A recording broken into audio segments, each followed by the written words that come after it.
What's up, guys? Welcome back to Sharpening Your Sword podcast. Today we are on episode 55, and like always, guys, we are with the number one co-host on the world, Giovanni Jimenez. What it do, Gio? Hey, I'm doing good, man. Ready to rock and roll? I'm excited about this one. I'm excited about everyone, especially this one. This one is going to be a very good one, guys. Episode 54. Gio had a lot of questions for me to enter my mind. And episode 55, today, I'm going to be the one that's going to be in his position pretty much. I'm going to be in the co-host position. I'm going to be asking the questions today, okay? And today's episode 55 is all about Giovanni Jimenez and how we met and the mindset and the grind and everything within Sharpen Your Sword of Gio. Ready to do it, Gio? Yeah, I'm ready. So I want you to talk about how did we meet? Start that off. Yeah, so it all started because I was interested in martial arts. I loved MMA. I loved watching MMA. And I wanted to start training. And then I found jiu-jitsu online. And then I came into the academy to schedule. This was the first year you guys were open. The academy was open, right? So I remember I go in there. And I'm ask, hey, I talked to somebody. They're like, yeah. And then they invited me onto the mat. I remember when they had the red mats, the old school mats. And you guys are doing Muay Thai and you guys are doing ab work.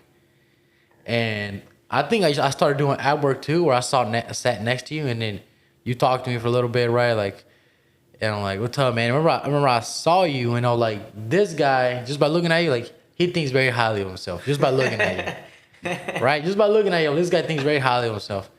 And I asked you, like, you do jiu-jitsu? You're like, yeah, like, I'm doing Muay Thai. I'm like, oh, so like, you like more striking? And you were like, no, I like doing them both. I didn't know you were an MMA fighter, right? You like doing them both. And so that's how I first met you. Then I got introduced to Coach Border. And then from there, eventually, I started training under your classes because I couldn't train with Coach Border classes. I had to schedule change. And then I met you like that. And then for some reason, like, we always, like, at the end of class, we would talk, right? And it would always be powerful topics we talked about. We never talked about, like, goofy stuff. We always talked about, like, how to be a strong man, I remember one of the first things we talked about that, like, kind of clicked, is I talked about the man of the arena. Like, have you heard of that, the man of the arena? Like, I said the quote. And, like, yeah, I know that, right? And you even have, like, a frame of that quote in the back office. So I talked about the man of the arena and all that stuff, and we clicked about that. And, like, every class we talked, right? And then it was just cool. It was always cool talking to you. And it was always about mindset and about self-help and being better and stuff. And then we just got along pretty easy, you know? And so I liked the guy. You were easy to get along with. And you weren't a butthole. So and you were my coach too, you know? So that's how I first met you, when I first met you doing ab work and Muay Thai. And I was like, that guy thinks very highly of himself. I remember when you told me that. Yeah. I was like, really? What did I do? What the heck was I doing? You know? The crazy thing is, it seems like yesterday. That's the crazy thing. It seems like yesterday. Because you did come into morning class. Yeah. I remember now. I actually remember everything right now. It feels like yesterday, and here we are over 5 years later. Was it 2019? Yep.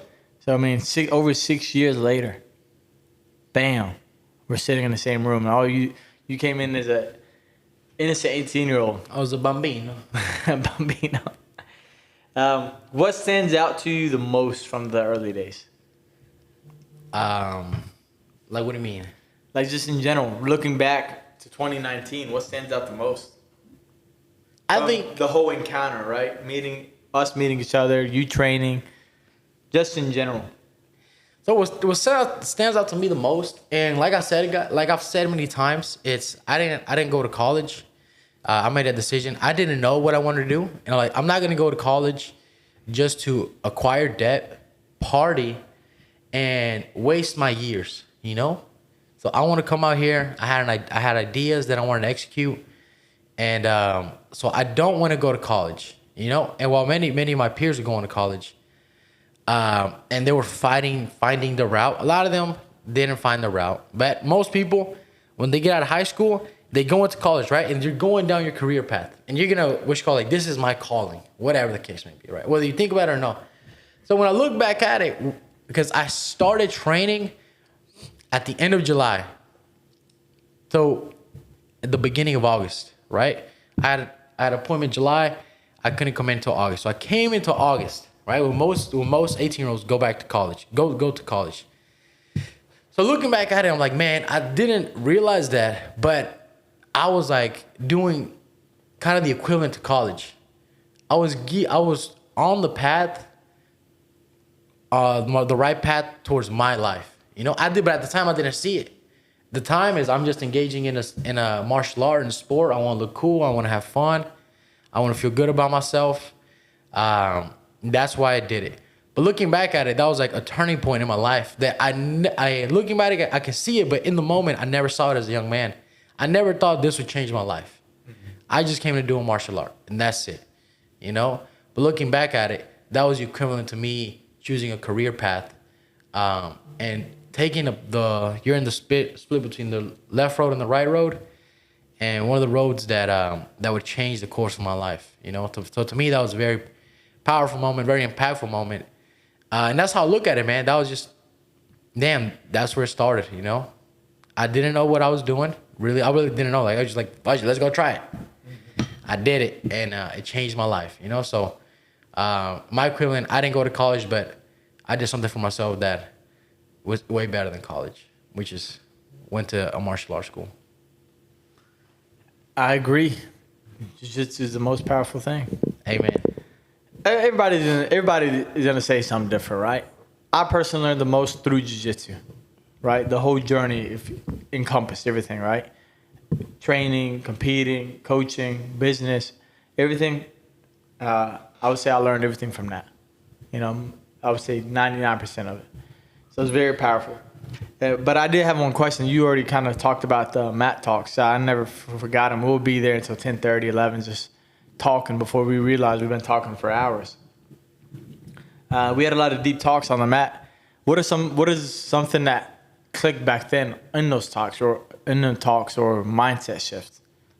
If there's anything that comes to mind. Yeah. So, like I said, I don't necessarily remember exactly what we talked about.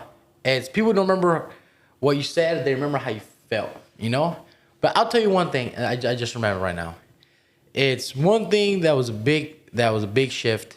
We were talking, and you said, look, man, at the end of your life, you're going to have a list of regrets. You just want to make sure that list is as small as possible. I'm like, man, that is very powerful, and that is very true, because inevitably, everybody will die. In the human flesh, you will die. And that is true. I do not want to reach the end of my life and have regrets, and I wish I would have done this. Or like that old guy you talked about, that gray bearded guy, that he said, man, I wish I would have gone after it when I was a young man. So that clicked a lot in my head, but that was one of the most powerful things you told me that I still remember to this day. And another one was, you don't get tired. You know, I was 19. You told me that I was like, man, I'm tired from work. I think I was really dehydrated. They were like, oh, like, you're tired. I said, man, I'm tired. He was like, you're tired. You're 19. You don't get tired. I'm like, what the fudge? Fudge, you tell anybody else that they're tired and that you're tired, and they'll be like, oh, it's like, I hear you, man. I feel you, man. You're like, bro, you don't get tired, bro. You're fudging 19. Come on, man. You young man. You young bull. So it was those things big highlights for me. But mainly it's just how you made me feel, you know, like made me feel motivated, made me feel to get after it, you know, like exactly how the podcast you do and you motivate people. And the day-to-day at the academy, it's they just remember feeling motivated, feeling coached, you know, to want to be better for myself, to do better. That the things that I want are not going to come to me if I don't work hard for them, you know. So those are the biggest standout, and all the talks are always around that. Yeah, powerful. It's just crazy to look back. I was 23, 24. I would say 24 maybe, something like that. You were 18, yeah. So I was 24, maybe just turned 24. And here we are, just in a different place, right? But here we are in the Sharpen Your Sword podcast studio, right? We went from just talking on the mats about mindset, and now we are talking to the general public about it. And you being the co-host on Sharpen Your Sword, what does sharpening the sword mean to you today? Right? What does it mean to you today? And how has that changed over time? Or did you even really understand this back then? Right? Personal development, self-development. People say they understand it, but do they really understand it? So what does sharpen your sword mean to you? Yeah, so sharpen your sword is the ultimate way of self-help, the ultimate way of self-development. Anywhere where you're lacking in life, ask yourself, am I sharp? Do I need a sharper sword? What is the solution to this problem? Whether you have a financial problem, whether you have relationships problems, whether you have business problems, whether you have fitness problems, whatever problem you have, it all comes back to sharpen the sword. Am I sharpening the sword? I had a problem with, I was teaching, right, the kids, right? I'm like, man, how can I make these kids listen more? How can I make these kids pay attention, right? Like, you have to sharpen the sword. It was like, kids will feel that energy. I don't care who it is. Kids will feel that energy, you know? Now, granted, you still need skill to teaching kids, but kids themselves know. Kids are the most primal. They're the most real there is in the world. Kids will know who's full of it and who's not full of it. You know, they'll feed off the energy. And if you have energy that you're full of it, kids will feel it, and they ain't listening, right? So any problem that you have, the response is always sharpen the sword. I'm not making as much money because you're not sharp. I'm not happy with my relationships that I have. You're not sharp. I'm not happy with the job I have. You're not sharp. You know, it all comes back to you're not sharp. And when you first talked about it, like sharpen your sword, like, yeah, I hear you know, you got to be better. You got to sharpen it. You got to burn it and beat it. But you don't understand the sharpen your sword lifestyle until you start living it. And you don't understand it until you start living it. And you hit that moment where you're like, fudge, bro. This is what sharpen your sword means. Like, me, I got to wake up early. I got to grind. I got to be on point on the business. I got to be on point on my relationships. I got to be on point on myself, on my fitness, my nutrition. Until you have that moment where you're like, what? Like, what the fudge am I doing? And you have this moment where you realize, like, man, this is hard. You're not sharpening the sword. Sharpening the sword is not something that's like, it's beautiful. The outcome is beautiful. Because you have a nice, beautiful katana, a nice, beautiful sword. But the process to get to that, it was a hellish process. Because just how they make the sword, right? They're burning it and they're beating it. Burning and beating. Now imagine that you're getting burnt and beat. People imagine sharpening the sword. Oh yeah, I'm getting better. I'm reading a chapter here. I might walk a mile. I might do a little weightlifting, you know, just to mild discomfort, right? Nothing that hurts too much, right? And that's about it. No, but the sharpening the sword is burning it and beating it. Burning it and beating it. And that's a very hard process. So if you're not feeling like that, are you really sharpening the sword, you know? And if you're not questioning, is this the lifestyle, then you're not sharpening it to the best of your ability. You might be sharpening it, but you're not sharpening it to the best you can. Right. So I didn't understand it when you preach about it in the academy, when you would talk about it, and you don't understand it until you start living the lifestyle. You can preach sharpen sword all you want until you live the lifestyle and you had those moments where you're like, fudge, this is hard. You won't understand sharpen your sword, you know? And you have to burn and beat the sword. And because you went on a journey, what are some things that you had to unlearn? Right? Because when you go on a journey, you learn a lot of things, and you learn that maybe I was full of it. Maybe I wasn't sharpening the sword. Maybe I was lying to myself. So what are some things in this last few years you sharpening the sword, whether you knew it or not through jiu-jitsu, your people around you, and now knowing what sharpening the sword is?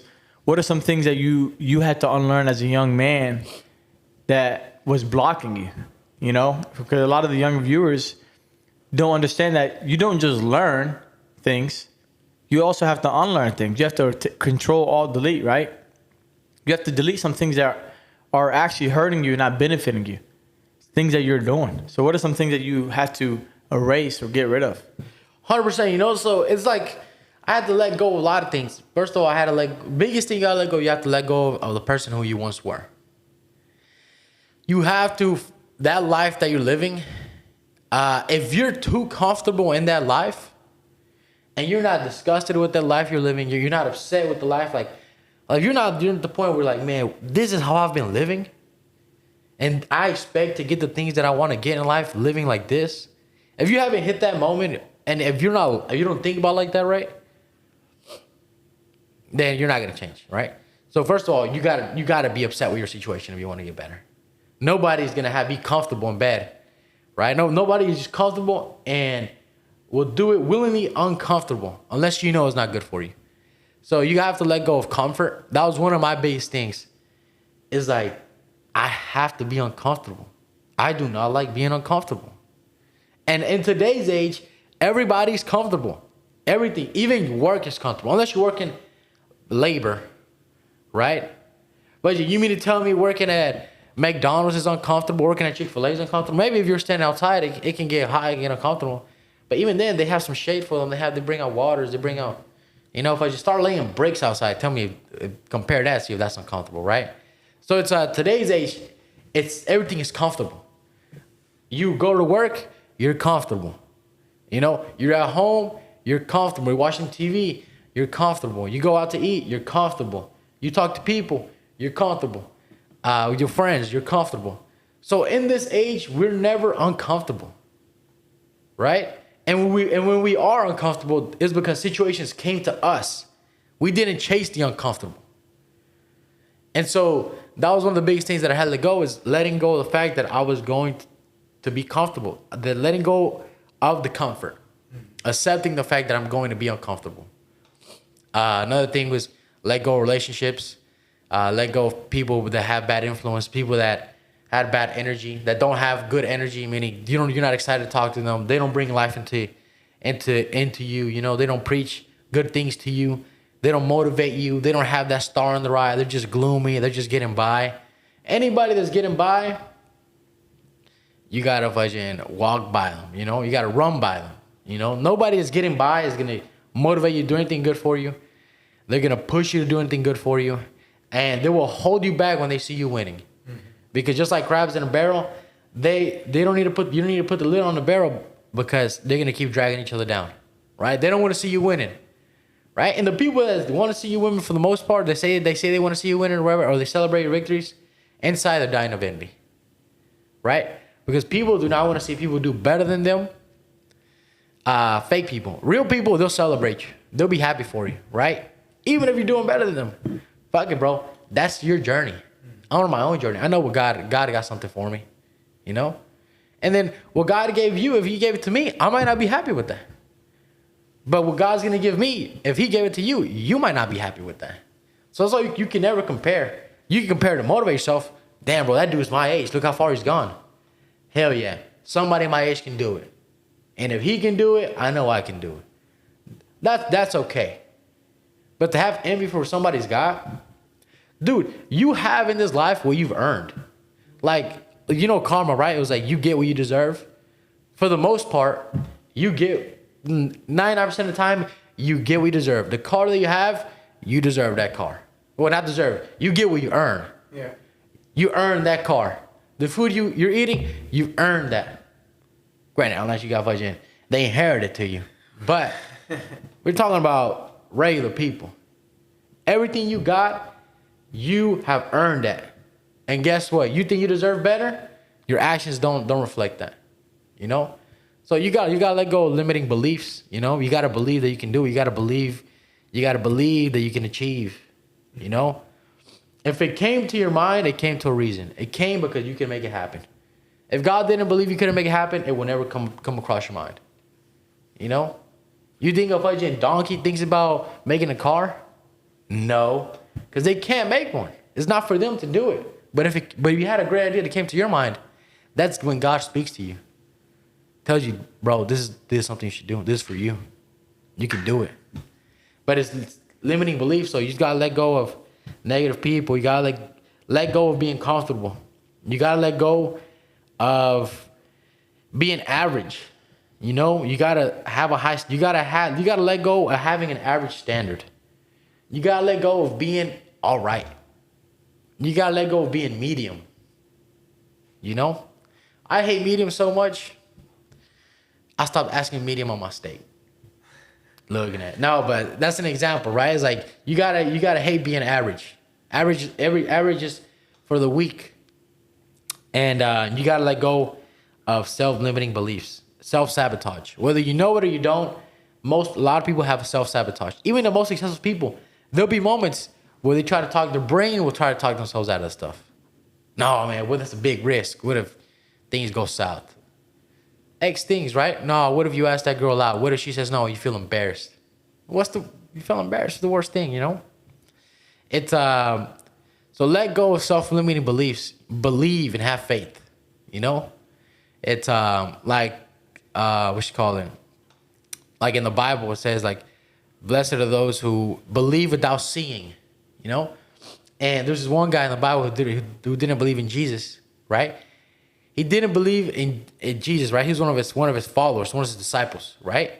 And he needed to see Jesus, and he needed to feel like the nails in his hands, right? Feel the holes in his hands from the nails, so he could believe. This guy was Thomas, right? It's and he says, like, Jesus, I believe in you now. You're like Thomas, you believe in me because you've seen me.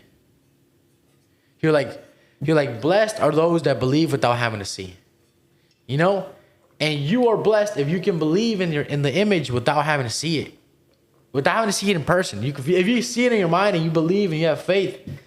Like you said, it used to always we should call it annoy Somali, right? You said, oh, you're always talking about the dream. Like one day. It's like blessed are those who can believe and have faith without seeing it what's in front of you. You do believe so hard, but it'll appear in front of you. Right? So that's the biggest thing. You know, I let go of all those things. Very powerful. And last thing you said, that you believe they'll be in front of you, right? But they can't just be in front of you. Believing is most of the work, right? Seeing it and believing that it's possible. But then you have the work, right? You have to have a work ethic. And so what is something about work ethic that people think they understand, but they really don't until they're in the thick of it? If you're working 40 hours, you're not working. What the fudge? They're talking about doing a 4-hour work week, right? Talking about doing 32 hours, right? Because 40 hours is already too much. Not granted, I get those arguments. First of all, because those people don't have a purpose in life. They don't have a joy in life. They don't like what they do. So that's one of the biggest reasons. They can't stand being at work. But if you think you're working hard, you're not working hard, right? If you're working 40 hours, you're not working hard. You got to work 50. Okay, you're trying. 60, you're trying harder. More than 60. 70, okay, you're a little serious. 80, you're working. You know, you're putting in double the time. You're out here working for real. You know, so if you think you're working right now, you're not working. If you have 2 days off, you're not working. You know, you should work every day, right? Granted, I think sometimes you should take a day off so you can reset. But if you're not working at least 6 days, at the very minimum 6 days, you're not working. If you're working every day, the more the merrier, right? But it's not just being busy. Being busy is not working. Putting full intent. Your brain should be exhausted. You should have a headache from the stress. You should have a headache from the brain power you put out, right? And when you get that headache, don't stop. You got to keep going. Like fudging, I was listening to Andrew Tate, right? It's funny. This guy, in the morning, I wake up listening to motivation. There's always different dudes talking. Different guys from different walks of life. He said, you got a headache. Oh, okay. You're like, you think your enemy cares if you got a headache? You think the guy that wants to take what you have cares that you got a headache? Do you think life is going to go easy on you because you got a headache? You think the mortgage lenders aren't going to foreclose your house because you had a headache? Do you think the guy that wants to break into your house is gonna come back on a day that you don't have a headache? What the hell are you gonna say? Hold on, bro, I got a headache. Mm-hmm. Oh, my bad, cuz I'll come back when you don't got a headache. You think your wife and kids that look up to you and they expect you to be strong and to be the best you can be and you're the superhero for them, you think they care that you got a headache? You think your wife cares that you got a headache? You think your wife, you complain about a headache, right? Nah, granted, you're budging. Something crazy happened. Maybe you got a concussion. Okay, I get it, right? You got hit with the hammer. But you think you say to your wife, damn, I got a headache. You think she thinks, yeah, that's a strong guy. That's a guy that can make things happen. Or if I do any little tweak, I need some pills, right? You take some pills. Do you think the enemy cares about that? Right? You gonna talk about them pills, yeah? We talk about the pills, but you think they care about that? Do you think the future you cares about that you have a headache? Do you think that guy that needs to make it happen, you think they care about the headache? They don't care. And if you're not working to that point, if you're not working to the point of exhaustion, you're not working. If you're not dropping dead from exhaustion of working, you're not working. And it's not just busy work. You have to know it's smart work. You have to know where to work. And the fact of it is it beautiful? Not always. The results are beautiful. But is the work itself, is it going to be beautiful? Is it going to be glamorous? No. It's going to be mundane. It's going to be boring. But you have to do it over and over and over and over again. And you have to get so good at doing it over and over and being bored. And you have to get good at being focused. You know, you have to get good at just effing do it. Just call the leads. If you're a salesman, just call the leads. If you work in any business, call your clients. If you pressure wash, call people. That's real work. That's guys will go out there and they'll pressure wash the driveway. And they'll be in the sun, but they won't call. They won't text. The real work don't start until you start putting the extra mile. You know what I'm saying? It's like the real work doesn't start like when you're saying jiu-jitsu, right? The real training doesn't start until you get exhausted. That's when the real training starts. And that's when the real work starts. When you've pushed to where you're like, budge, I want a break. I need a break. Quick reset. Boom, get after it. Oh, you're fine. I'm sleepy. You're fine. Again, no one cares. The you that needs to make it happen does not care if your head hurts, if you're sleepy, if your girl made you mad. They do not care. So why do you care? You know? Preach, Gio, preach. Tell them. So, purple belt in jiu-jitsu. What does the purple belt mean to you? What does the purple belt mean to you, and what have you learned from the journey of jiu-jitsu the last 6 years in becoming a purple belt? So, God bless, I made a purple. It was times when I wanted to quit. It was tough. It wasn't all glamorous. And so jiu-jitsu, like I said, jiu-jitsu has taught me so much. Emotional maturity, mental toughness. These are all things that you cannot pay, you cannot buy, you cannot be taught. It taught me to be fit, to be strong, to be mentally strong, to not quit on yourself, to have faith that you can win. In jiu-jitsu, there's moments when you're pinned, you're stuck, you can't breathe. And you have to have faith that you're going to get out. You have to have faith that I'm going to get out, that I'm going to make it happen. It showed me that I'm more stronger than what I thought I was. It showed me that I'm more capable than what I thought I was. It showed me that when my mind wants to quit, I got so much more left. It showed me the power of patience. To be patient. Things don't come fast. It taught me to be humble. In jiu-jitsu, you'll always be humbled. You know? Like Ricky says, always be humble. So you always be humble. You always be humbled. To keep it kept my ego in check. You know, I thought I was when I was 18, and I was in high school, I wanted to get into fights. And I was fighting like I'll be an a-hole to some dudes, right? Now it wasn't nerds. I was not an a-hole to nerds. I swear to God, right? But it was like these dudes that they thought they were hard and stuff, right? But I never actually got into in my senior year. I did get into high school fights, but I thought I was tough and fight, right? But until I got my tail whooped by like a dad with a receding hairline in jiu-jitsu. And then I was like, damn, I'm not as shit. Who I thought I was is not who I thought it was. But at the end of the day, the journey of purple, it's you have to enjoy the journey. You have to enjoy the ups and the downs. Again, it's your journey. It's and it's your journey. Don't compare. That's one of the biggest things in jiu-jitsu. You cannot compare. In life, you cannot compare. So the biggest thing is, like we said, it's you have to make it happen. In jiu-jitsu, if you want to pass, you want to get those points, you have to make it happen. And it's one of the most powerful moments in jiu-jitsu in the drills, training with Coach Mo, is when he tells you you have to score these points. Is you have to score the points. And when you make it a non-negotiable that I have to score the points, guess what happens? You score the points. Yeah. What happened? It was a mind shift. Something shifted in your head is that I have to make it happen. That's one of the biggest things jiu-jitsu has taught me. It's taught me everything I know for the most part. Many, many things I know as a person, as a character. My biggest growth as a character comes from jiu-jitsu. And guys, you have to listen to the jiu-jitsu mats. The jiu-jitsu mats will show you who you are.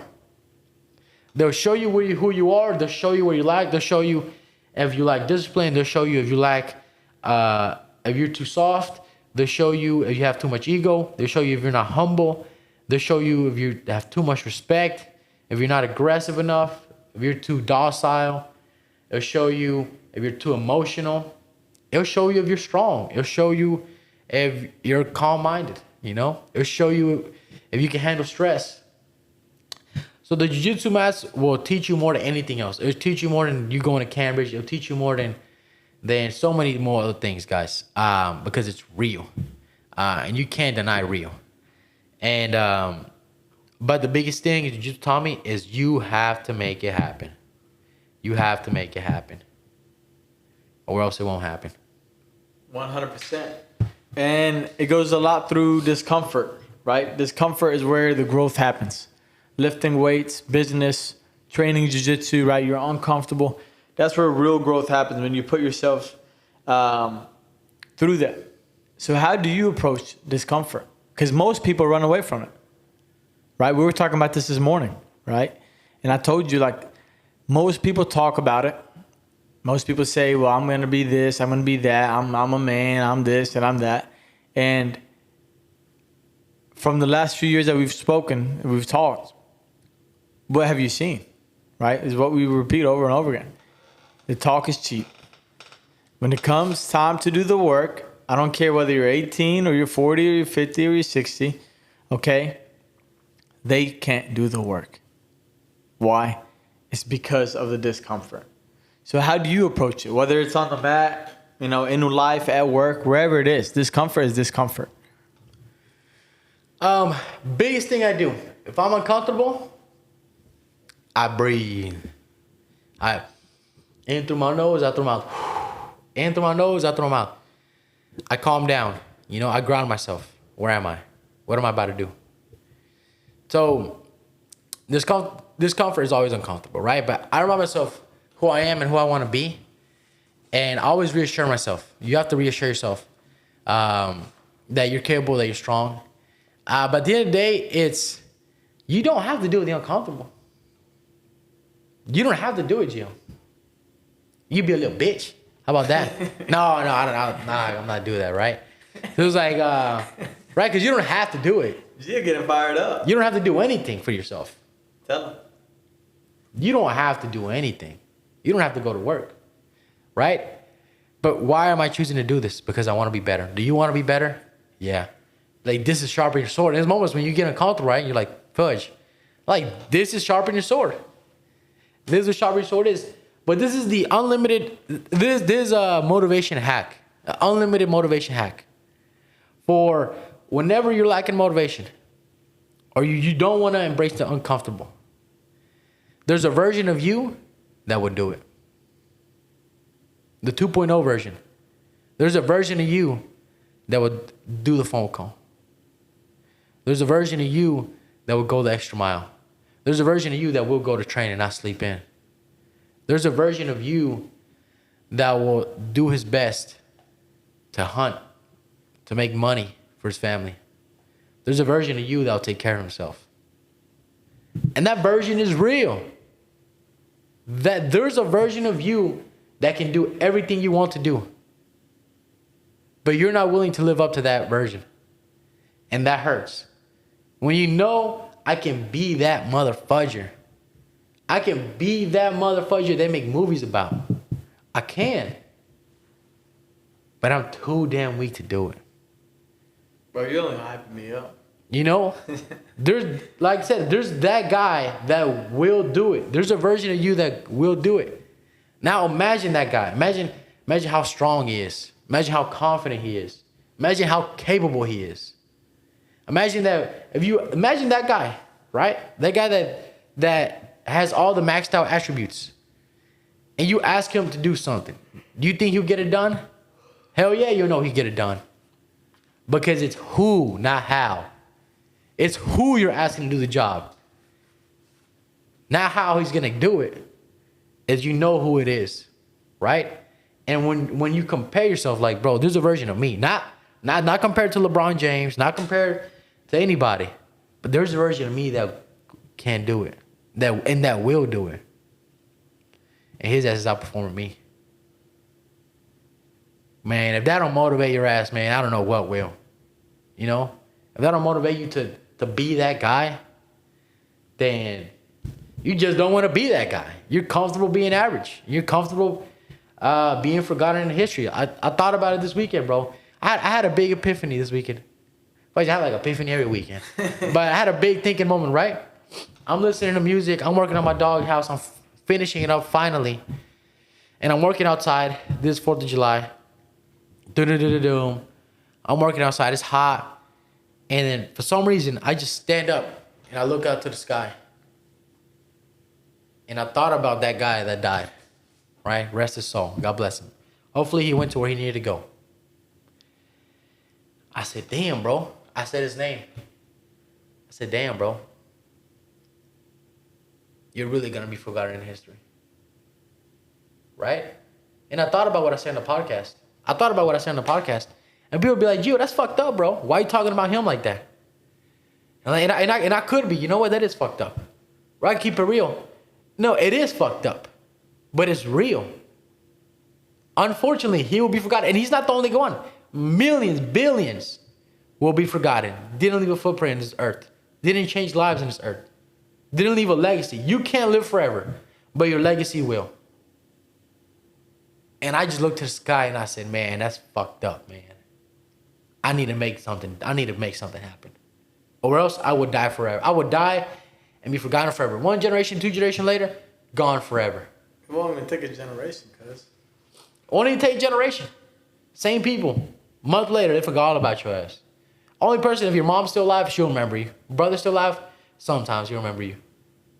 But once they gone, who gonna remember? Nobody. So I looked to the sky, right? And I just had this moment where I realized Fudge, I'm alive, bro. This ain't no game. This is real life, bro. You get all caught up with the bullshit, like building a doghouse, whatever, right? You get caught up with drama or whatever, keeping up with the news. Oh, what's Donald Trump doing? What are the politicians doing? You forget this is real life. This is your story. And you need to take control of your life. Or else tragedy happens, calamity happens, you're gone, and you're gone forever, man. And if that doesn't hurt you, bro, you don't have pride. You don't have pride as a person. Or you don't think highly of yourself. You don't expect much of yourself. I don't be dead and forgotten. Man, that hurts me, man. I don't want that to happen. So I thought about him this weekend. I said, man, God bless your soul, bro, but I got to make something happen. I do not want to be that person. Yeah, you know. And that's good that you had the epiphany, right? We all have epiphanies, point of realization. I was talking to my brother this weekend about the same thing. As we all wake up at one point. I was traveling this weekend, and the same point on the way to Arkansas, right? Going up to the highway's going up, the mountains, the woods, right? And the sunset is coming, same time.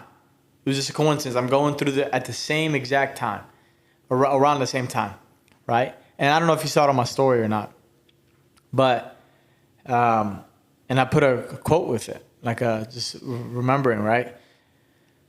And it's that was the moment. I still remember how it tastes, how it smells, how it feels. I remember everything to the T, and it looked exactly the same. The only difference was I was 18 then, and I'm pretty much 30 now. 12 years. The only difference is 12 years, right? But that day I decided what I'm gonna do.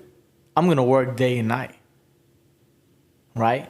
And so you have an epiphany, but many people have epiphanies.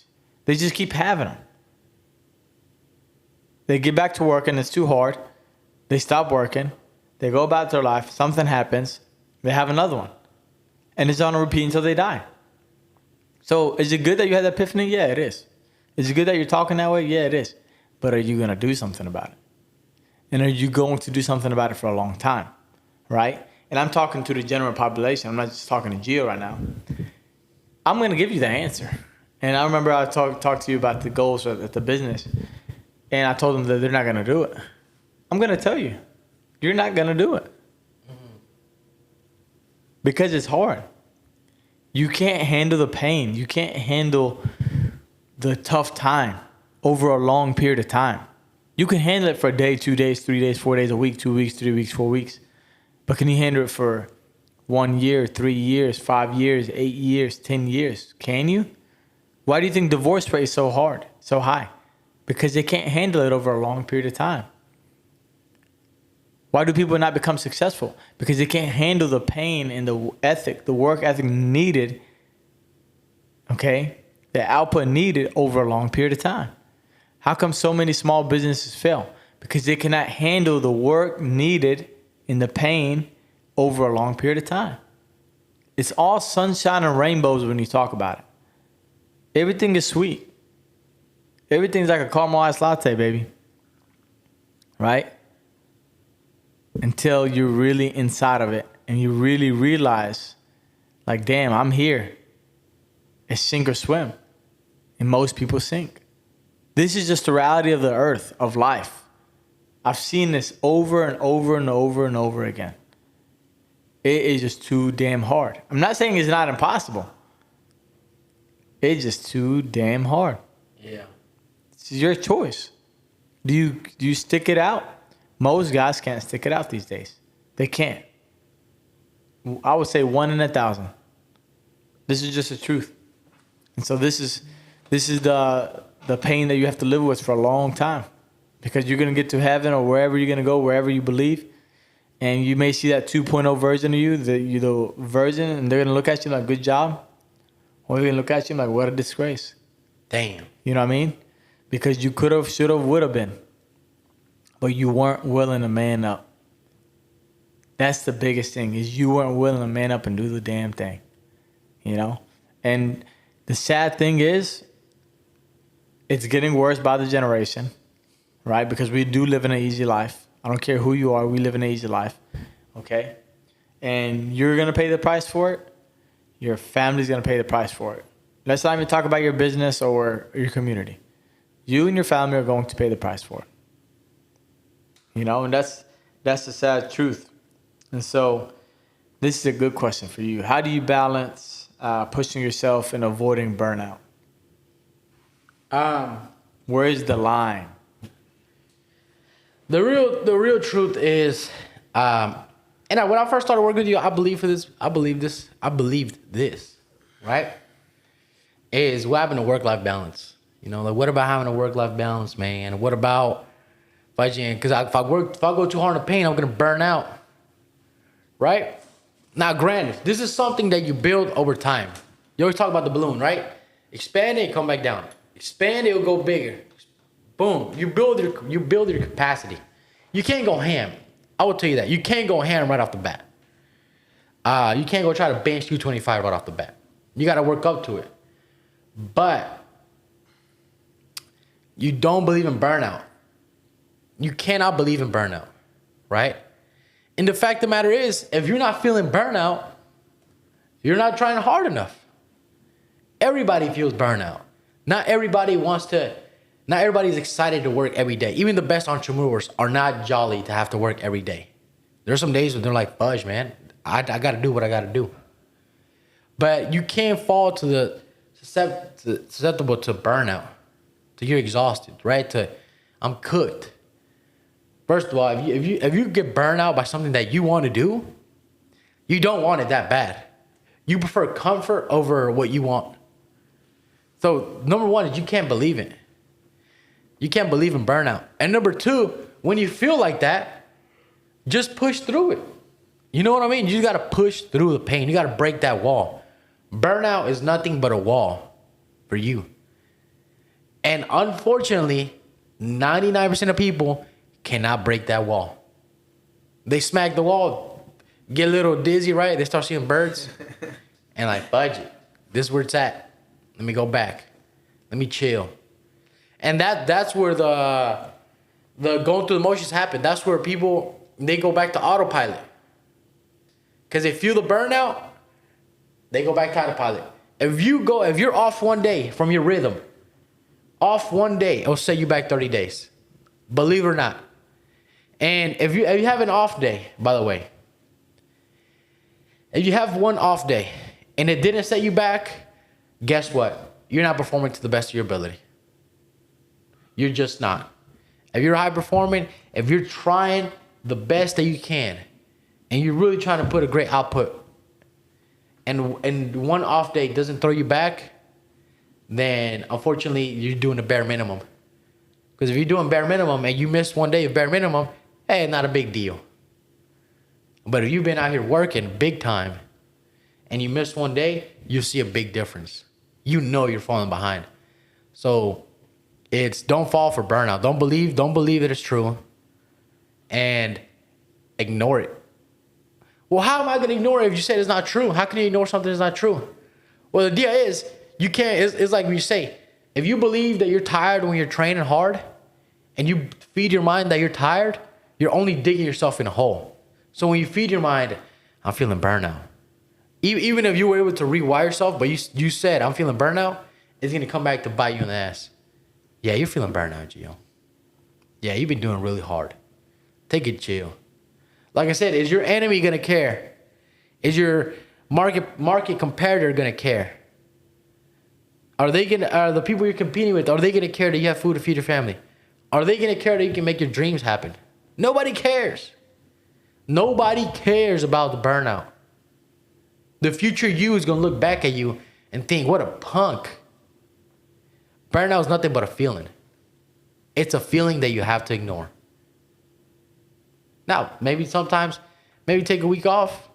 Maybe. On vacation, reset, get back at it. But you don't believe in that stuff. You don't believe in the work-life balance. Work-life balance, who says work-life balance? Average people. Do you want to be average? Yes or no? No. You don't believe in that. There's certain thoughts you do not subscribe to when you want to be rare. When you want to be different, you do not subscribe to certain thoughts.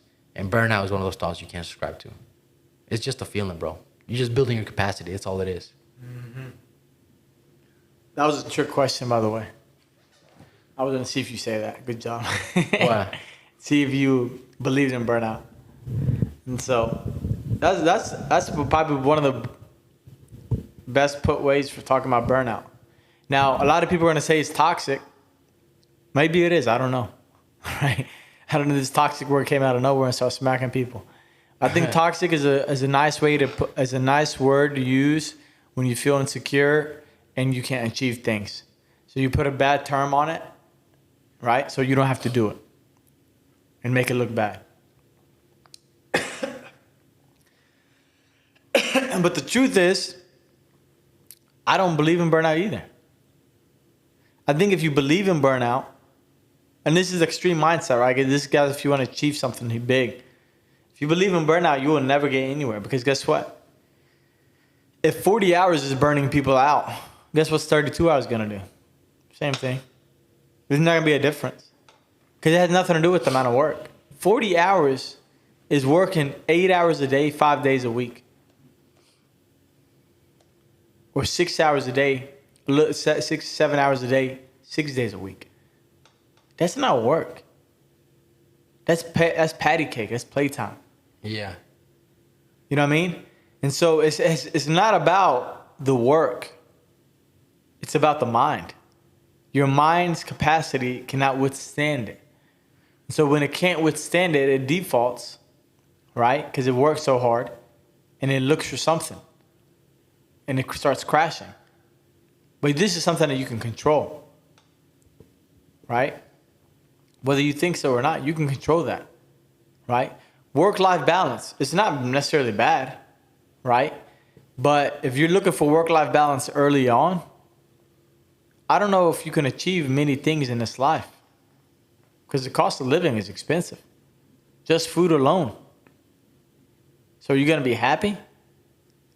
I think you know what's toxic? I think living a miserable life is toxic for you, your wife, and your kids. And you being that person that can't provide because you burned out. That's cute, right? You could have man up. This is just truth. You don't have to like it. Nobody's telling you to work 50 hours. That's just something I believe. Like my dad told me this weekend, he looked at me, he said, bro, you need to leave and go take a 1 week vacation. And I looked at him and said, why? He's talking about burnout, right? Working too much. And I said, well, I don't feel it. And he looked at me like, he gave me this crazy ass look. Like this dude is delusional almost, right? And the truth is, you do got to be delusional. Because if I believe in it, I'm going to crash. Guaranteed, I'm going to crash. Yeah. Right? Because the mind is that powerful. The mind can flip it on you. It will start wandering. Your mind will start telling you this and that. And you will crash out. So you can't fall to that. Because overtime, nobody wants overtime. People used to ask for overtime back in the day. People get 1 or 2 hours of overtime, they're complaining. 1 or 2. And now, they don't even want to work basic regular time, which is 40 hours minimum. Now they want 32 hours. I don't know what to tell you, right? It is a mental thing. Our capacity as human beings has shrunk big time because of the easy time we have. We don't have to walk and hunt for miles and carry it back. And our brain expands because it's hard to do that. Or carry water from the river. Or plow the land in the heat and carry everything back. Right? You couldn't build, we're not really building a capacity. Back then, your daily life was building your capacity. You know? These days it's not. And so that's a big problem. Talking about the mindset and all that, how is your inner dialogue? Everybody has an inner dialogue. Has changed since 2019. 100%. So one thing I want to say about that burnout thing, right? How people feel exhausted. So in the in the show, the Jetsons, right? This is the super future, right? Futuristic, they're flying cars. And Mr. Jetson, he got off of work, right? And so they predicted in the future that we're going to have so much technology that we're going to be working less time, right? Because the robots are going to be doing everything. So this guy gets off of work, right? And he's like, whew, these 20-hour work weeks are killing me, right? And that's going to happen. You're only going to move the goalpost. 40 hours are killing me. Then 32 hours are killing me. Then 20 hours are killing me. The next thing you know, 8 hours are killing me. 8 hours a week is, they drive me crazy, bro. They slaving me out here. God damn it. Fudging. They got to work. They got a fudging sweatshop out here. And you're working 8 hours a week. So you're always going to keep getting weaker and weaker, right? Same way as you keep getting stronger and stronger and hit milestones, you'll hit weak milestones. Right? But my inner dialogue, biggest thing, it's, and Jesus taught me, it's have faith in yourself, believe in yourself, and it's having a positive dialogue. It's always shifting things on their head. Like you said, the mind is a double-edged sword. One emotion is just a coin, right? An emotion is just one side of the coin. You can just flip it into the other emotion, right? Uncomfortable. Turn it into adrenaline. Turn it into drive. Turn uncomfortable into drive. Turn weakness into strength. You know, turn motivation into discipline. But my inner dialogue went from being a negative, having a lot of self-doubt, having a lot of self-sabotage, to now I believe things can happen for me. I believe that if I put the work, here's the biggest thing. I believe that if I put the work in and I try and I give my best, I will set myself up for an opportunity. And I know it won't guarantee me anything, right? Putting in the work with faith, it won't guarantee you anything, right? But it sure as hell will guarantee you an opportunity to achieve what you want. You know, it won't guarantee you the results, but it'll guarantee you an opportunity to get to where you want to get. And you're just giving yourself a chance. When you try hard, you're only giving yourself a chance. But guess what? When you don't try hard, you have zero chance. So do you prefer some chance or zero chance? I'll take my odds with the little bit of chance. You know, I might just get lucky. And the harder you work, the luckier you get. So it's having faith and in your mind. And biggest thing is catching your mind. Is catching my mind when my mind is drifting, when my mind is wandering. When I was a young man, my mind would wander, my mind would drift, and I wouldn't catch it. I thought those were my thoughts. I thought that was my emotions. I thought those were my real feelings. Those are not your real feelings. You're just being attacked in the moment. But guess what? You're too damn weak. You're not sharp enough to be able to recognize it when it's happening. So you let your mind get the better of you. You let the devil's thoughts. You let the opposition's thoughts. You let those thoughts think that those are your own. Those are not your own. Having self-doubt, that's not for you. Having lack of faith, that's not for you. Not believing that you're strong, that's not for you. God made you strong. God made you capable. God put belief in you. You know? The devil, the opposition in this country, the elites in this country, they want you to be weak as hell. They want you to be weak. They don't want you to be strong. They don't want you to be independent. They don't want you to think you can make things happen. They don't want you to think that you can ask better for yourself, that you can demand better for yourself. You know, those are not your thoughts. That's been installed in you. That's a virus in this world. And it's a virus that's running rampant. People shut the world down because of the COVID pandemic. Why is it not being? They need to shut it down again for the fucking. How about living a pathetic life pandemic? The fucking being average pandemic. The having the low standard pandemic. How about we shut the country down for that? But you get everybody together. Hold on. Too many sissies walking around here. We need to fix this. You know what I'm saying? That's a real pandemic, and that's a real virus that spreads through social media, through your phone, through people they talk to, a weakness virus. And it's recognizing this virus, recognizing the lady in the red dress that we talked about. Going to the episodes, we talked into depth about the lady in the dress. That's a virus that infects your mind. Unfortunately, this virus latches onto people, and people, once it's on there, it's latched like a tick. They can't even get it off. It's there, and it'll be there forever. So for me to be able to recognize these, and granted, guys, I've lost battles, right? But at least you can recognize I lost that battle. I need to do better there. But if you can't even recognize that you're effing up, that's the worst problem. You can't even recognize that you're lacking somewhere. And that's one of our biggest dialogues is I was able to keep it real with myself. Not make excuses, not make good excuses, but to keep it real. Man, you're not trying hard enough. You don't want it as bad as you say you want it. You just saying those stuff and make you feel good. But that's about as far as it goes. Damn, you're right. So what do I got to do? What's my course of action? You know what you got to do, bro. You don't have to look up a YouTube video to know what you got to do. You don't have to ask a mentor to know what you do.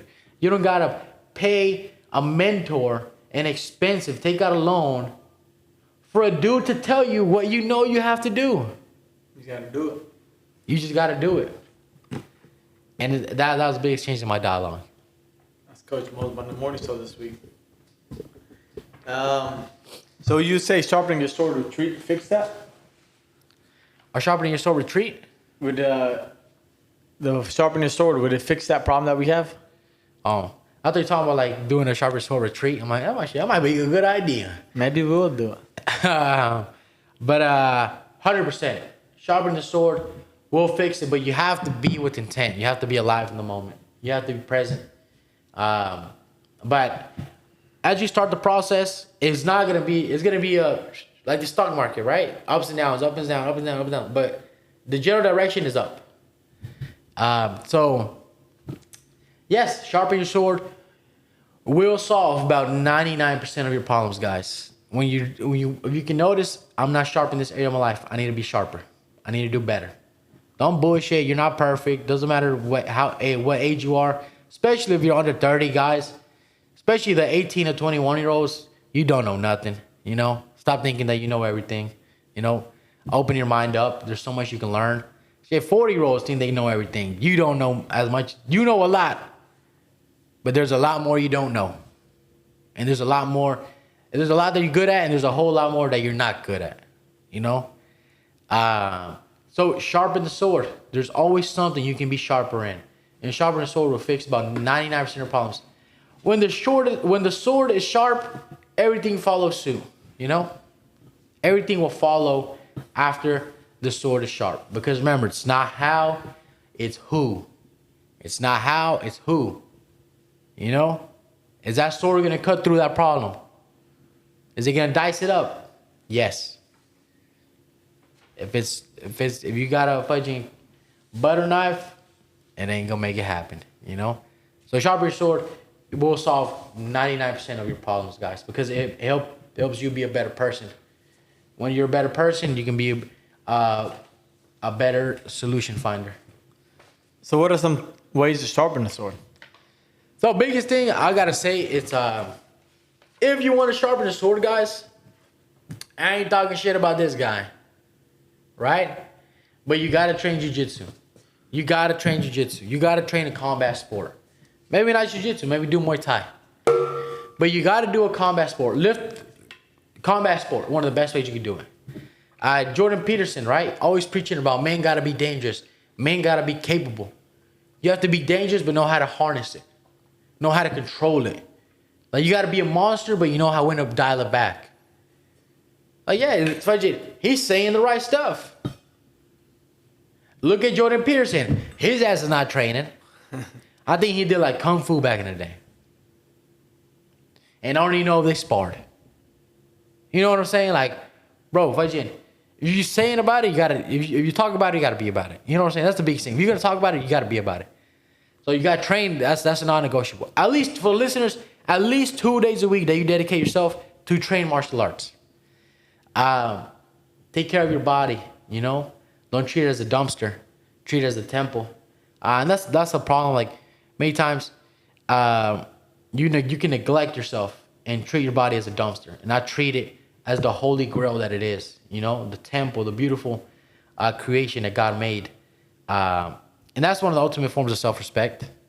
So, working out, running, sharpening the sword, listening to the podcast, listening to the Sharpening Sword podcast. You're sharpening your mind. Reading books with it. Don't just read books to read them.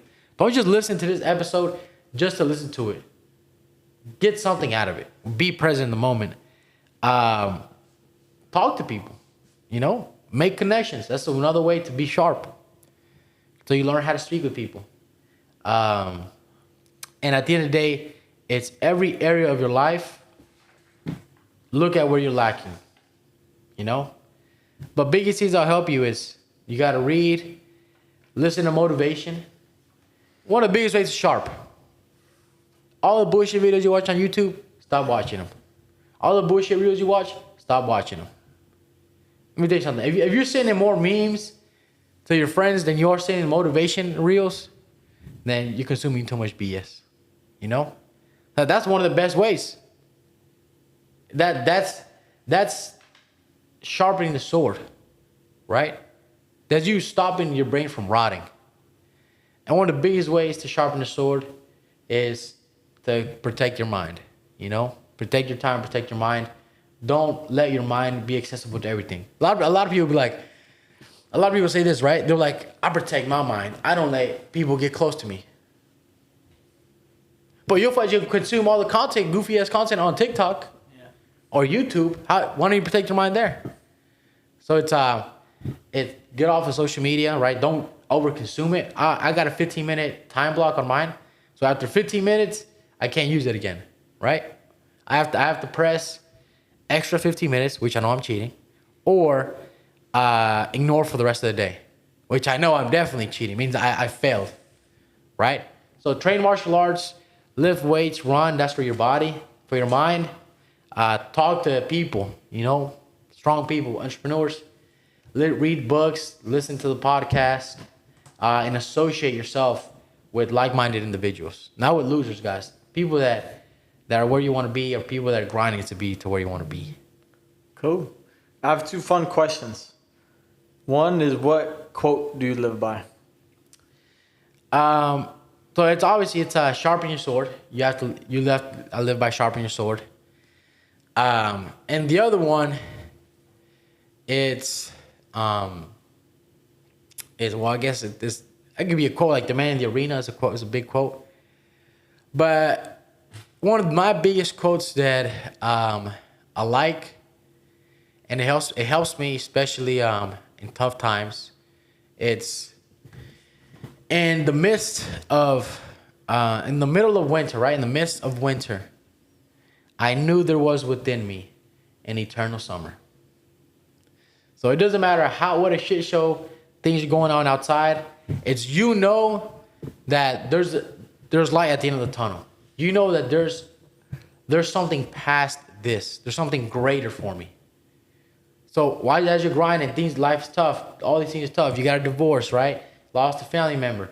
I know that there's something greater for me. And that comes down to faith, right? Is that something better will come. And so I know that in the midst of this winter that I'm going through, within me, there's an eternal summer. Within me, there's something that won't shut off. I am the bright light. I am the light that brings to people. So you have to be your own light. And so they can't break you, bro. They can't break you unless you let them break you. And in life, your work, anything can break you if you allow it to break you. When you refuse to let it be broken, you can't be broken. And that's all inside you. So when you're going through that winter, bro, there's summer in you. There's a summer inside you. There's a bright light inside you. Yeah. That can burn. Or you just enjoy the winter. Be cozy, drink some hot cocoa. You know what I'm saying? Make it comfortable. Go get in some cold water in the winter. Right? That's a powerful quote, though. Right? It's a lot of to that quote. But also just spinning off that quote is, instead of waiting for it, just enjoy it. Enjoy where you are. Enjoy the pain. Enjoy the suffering. Enjoy the suckiness, right? Enjoy the struggle. That's where you level up, right? Of course, we all believe that good days are coming. Whether it's true or not, we all believe good days are coming, right? Because it's our only hope. It's faith. Okay, that's fine. I know good days are coming. But why not make this bad a situation good? Freezing cold. Let me enjoy it. Right? Then the seals, they used to sit in these freezing cold waters, right? And they would look at the sun. And they would start getting warm because they're looking at the sun and they're imagining the heat.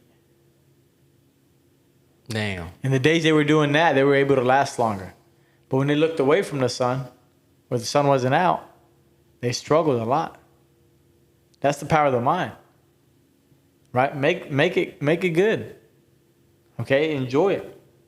What is one thing that might surprise some people about you? About me? Yeah.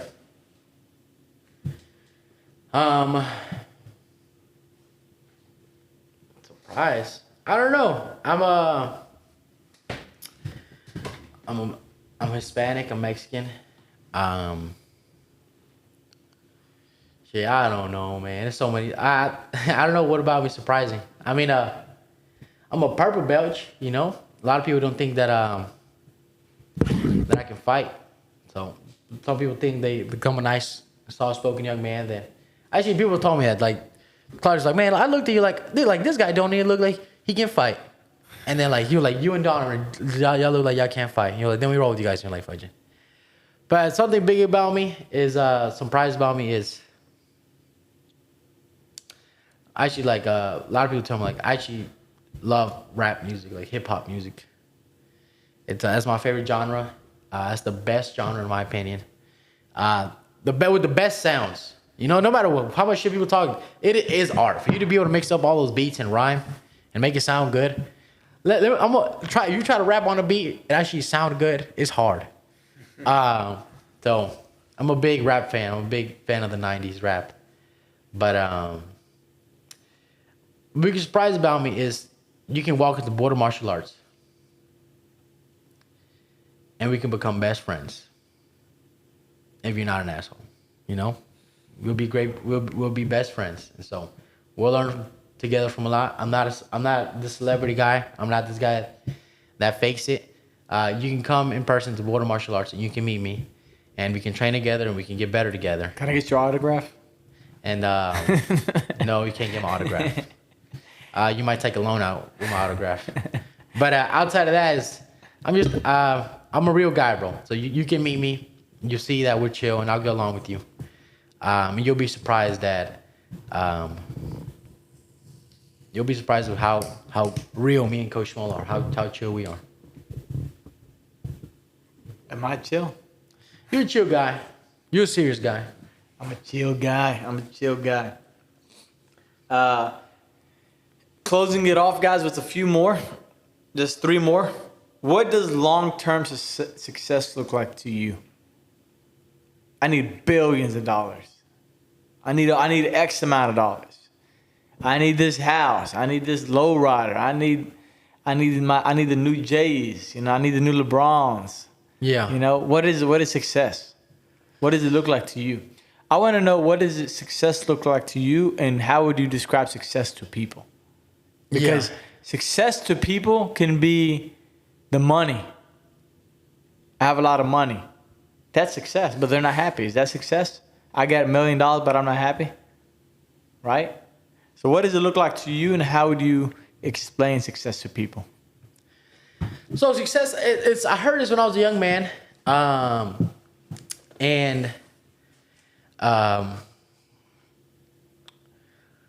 It was by Earl Nightingale. If you're big into motivation, this guy from like the 50s.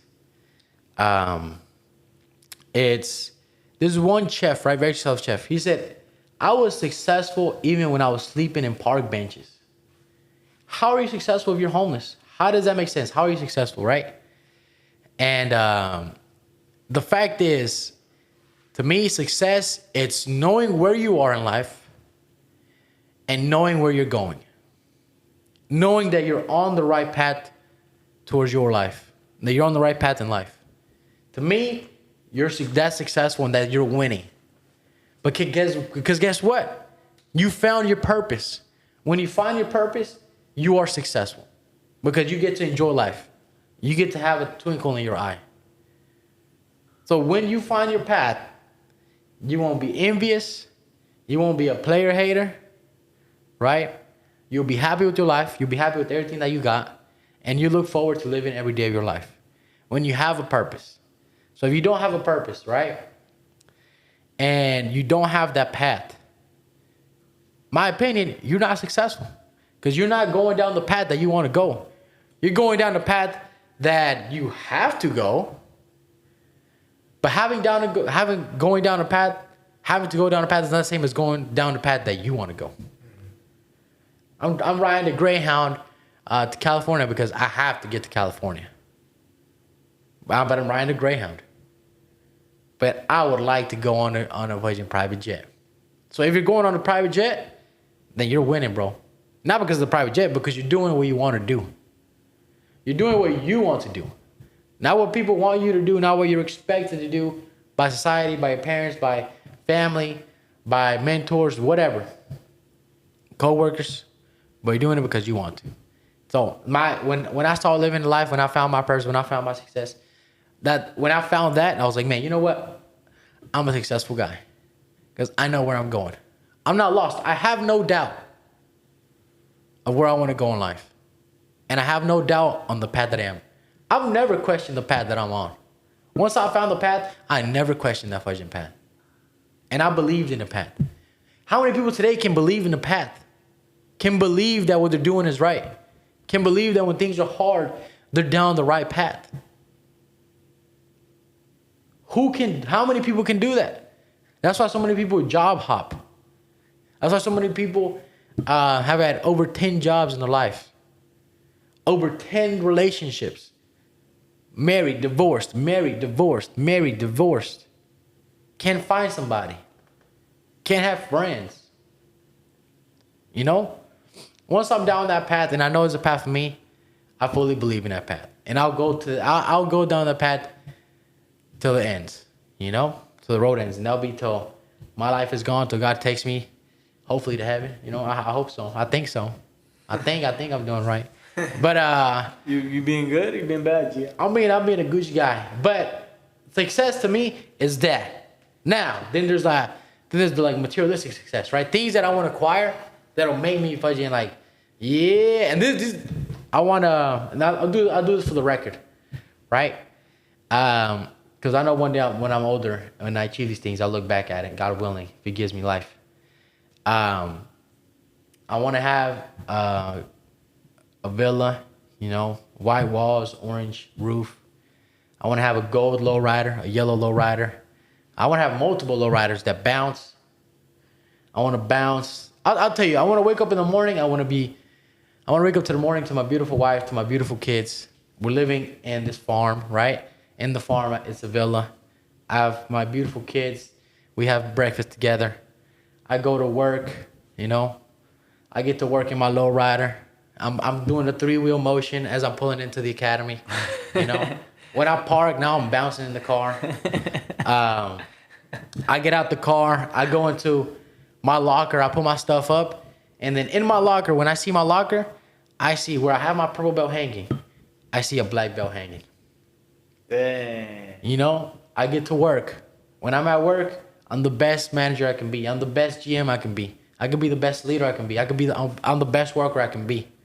I'm the best closer I can be. When I coach, I give my kids the best I can out of me. I motivate my kids. I motivate the adults to be better, to be stronger. I have a community around people. I have real friends, not acquaintances. I have real friends that care for me and that I care for them. And then knowing, and I know that I work hard. I know I get paid good. And I have peace of mind because I know my wife's taken care of. I retired my parents. And then when night comes, and the afternoon comes, my kids come into the academy. They train with me. They train with other classes with the coaches. My wife gets trained. At the end of the day, we go home. We talk about our day. We have dinner. Call it a day. And then repeat.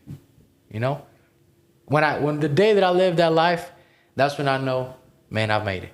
My dreams are here. I'm living in my dreams. You know? And it's nothing flashy. It's a small work that I did right now. That eventually I got to the black belt. You know, that I became a great leader and manager. That I'm a great coach and a great leader that can build people up. You know, that I've put my kids in a great path that is martial arts. That my wife is in martial arts.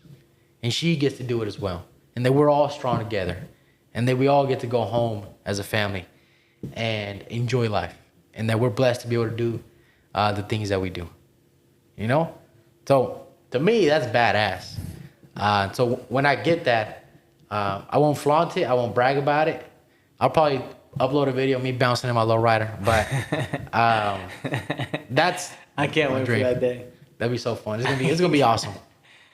First of all, I'll be honest with you. That's actually a very beautiful. To be honest, that's maybe one of the most beautiful lives, honestly. With what you describe, I mean, God bless it and God protect it, right? Amen. And God give it to you. That's actually pretty damn cool, and it makes me happy to see you strive for that. You know what I mean? That's a big deal. And inshallah, it works. Inshallah, you get it, right? And inshallah, you earn it. And I just fall into your lap. Because when you earn it, then you know, right? Easy come, easy go. And so keep working after it. So God bless. The other thing is I added the extra question, just because of what you said. Do you think you're gonna get your black belt? Yeah. Do I think I'm gonna get it? Because here's the thing, right? Because you're a new purple belt, right? And the stat is less than 1%. It's like it's less than 1%, guys. Less than 1%. Okay, put that number in your head. Less than 1%. You know, so what does it have to be one? How many people out of how many people would it have to be one? 10,000? Am I doing the right math? 1 out of 100 is 1%. So 1 out of 100. So 1 out of every 100 people, that's if it's at 1%. It's less than 1%. 1 out of 100 people will achieve the black belt. Less than 100. One out of less than 100 will achieve the black belt. What makes you think you're gonna achieve it? Yeah. Because it's a pretty dream. I just cannot imagine myself. I just cannot imagine a life where I quit on myself and I never achieved the black belt. Even if I was injured in a wheelchair, roll me onto that budget mat, bro. After like 40 years, at some point they gotta give me the black belt, bro. But yeah, I've been here for 40 years straight, bro. Let me just out of pure mat time, I deserve it. But I deserve it, but I put the time in. But it is crazy to think about it, right? Because you talk about black belt. Like you mentioned a black belt a lot, right? We mentioned black belt a lot. Like you almost forget the prestige that is to have a black belt in the martial art of jiu-jitsu, and a legit black belt, right? By head coach instructor Coach Border, a real dude, a bad dude, more qualified than anybody. You know, if anybody's qualified, it's that guy. So I just cannot imagine a life where I don't achieve it, bro. Well, I just can't imagine. I can't imagine being 40 and being able to live myself knowing I quit jiu-jitsu. Something crazy must have happened. I just lost myself at that point. I must have lost myself. I'm not the same guy. I'm a damn shadow of myself. Time changes, man. Time changes.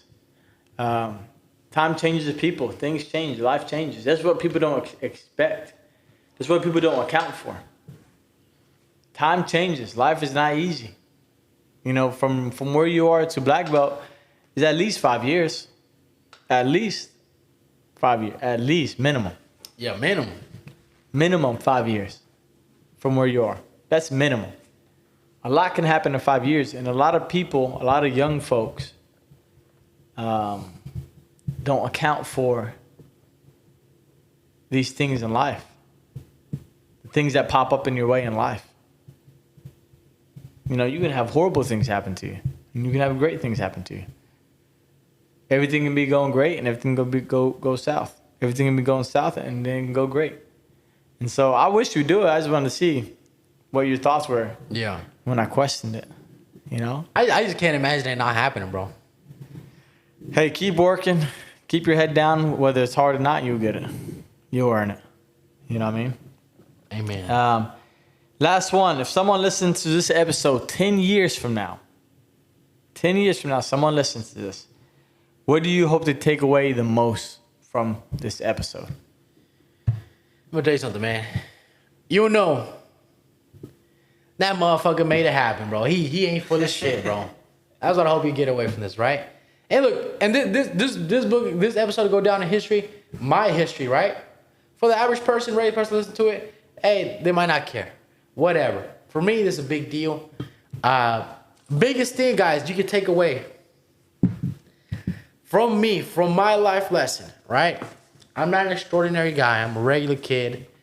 I came in as an immigrant to the United States, you know. And with not much, I had great parents that kept me alive, right? But I didn't have upper hand on anything.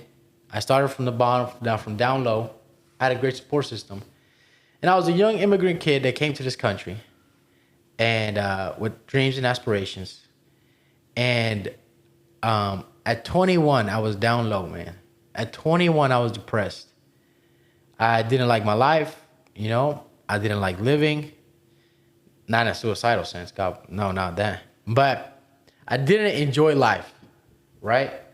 It's and it doesn't matter where you're at, whether you're in the woes of addiction, whether you are depressed and the life that you are, right? The life that you've chosen, the life that you've made. You can always have the decision to stop living that life and leave that life behind. At 21, I was depressed. I remember one day I was caulking. If you know what caulking is, it's silicone that you put on the baseboards on the bottom wood of a house, of a room. And I remember I was caulking. At 21 years old, I was on my knees. I was caulking, and then my life was just so goddamn sad. And I feed into it. I feed into depression. My life was just so goddamn sad. Like, in my knees, I started crying. I don't know why, bro. I do not know why I started crying. I just knew I was unhappy, right? And I'm like, what the fuck, bro? I quickly dried my tears, right? Fucking threw some shades on so my uncle doesn't see I'm crying, right? Then he's gonna ask me why I'm crying, and he's gonna tell my mom, and then my mom gonna tell me why I'm crying, and I ain't trying to deal with that, right? And then at that age, I knew an opportunity arose, right? It was come work at the academy. And I knew I wasn't happy where I was at. And I knew I had to take that leap of faith. Did I know where it was gonna go? No. I just knew where I'm at is not where I should be. And those are one of the biggest moments of my life. Because even though as a young man, I was down low and sad and depressed and weak and pathetic and soft, I still did something good for myself. And I took myself out from where I knew I wasn't supposed to be. And I put myself in the uncomfortable, right? Somewhere new. But I knew I shouldn't have been there. I shouldn't have been associated with the people I was associated with. And I took that leap, and it changed my life, man. So change can happen in an instant. You just gotta pull a trigger. That's the thing, bro. So no matter where you're in life, if you're depressed, if you're down low, if you're unhappy, if you're average and you're sick of living the life that you want to live, it's you make a choice, and you have to take that leap. You have to let go of the world that you know. You have to leave that behind, and you have to embrace the new one. You can't go back, but you have to do that for yourself. Nobody else can do it. Mo, he asked me many times. You know, at the end, I kept saying no, but at the end of the day, he asked me one more time. It was my decision. You know, he couldn't force me to doing it. My parents couldn't force me to doing it. Nobody could force me into staying at the job. It was all my decision. So at the end of the day, your life and the results that you get are your decision. So take full accountability for it. So if you want to change your life, you can do it, man, because I changed my life. At 21 years old, a young man, immature, I was able to change my life and get on the right path. So if I can do it, nothing special about me, you know, ordinary kid, grew up in the suburbs, went to a regular school, got a regular education, you know, and I was able to do it, man. Then anybody can do it, bro. Anybody that wants to do it can do it. So that's what it is, bro. You just have to want better for yourself. That's a good way to wrap it up. That's very powerful, Gio. Much respect to you. Ordinary people, guys, can do extraordinary things. Keep that in your mind, okay? You don't have to be special. You don't have to say, well, God didn't give me this, or God didn't give me that, or I don't have this, I don't have that. You can do great things, okay? If you're put on this earth, you're somebody special. God created you, okay? And you can do special things. Simple as that. It's whether you're going to do the work needed to be done. That's the only thing anything that you want. The question you should ask yourself, am I willing to do the work? So, Gio, much respect to you. Props to you. For everybody else, guys, it doesn't matter what it is in life. Relationships, business, self-development, sharpening the sword. Everything comes with a workload. How much work needs to be done, okay? And are you willing to do the work? This is the question you have to ask yourself. Most people are not willing to do the work. Again, I'm being honest with you guys. Most of you guys are being too pathetic and are not willing to do the work, okay? When you quit feeling sorry for yourself, okay, and decide that you want better for yourself, for your family, then things will change once you start putting one foot in front of the other. But until then, you're going to get to that. Just like Gio said back in 2018, we talked about it. You're going to get to the deathbed, and that list of regrets is going to be a big old list. Okay? So, Gio, was a fun episode 55 with Giovanni Jimenez. I hope you guys enjoy it. Let us know what you guys think in the comments of Gio. Any questions you have, let us know. Please share, like, comment, help us out. Check out the online store, sharpeningsword.store. Okay? And like always, sharpen the sword, guys. This is the way to life. Trust me. Okay? This is the way to a successful or fulfillment life, a life full of joy. All right? So sharpen your sword so you'll be better for yourself, for your family, for your community, and for your country. And I'll see you on the next episode of Sharpen Your Sword podcast. Peace out.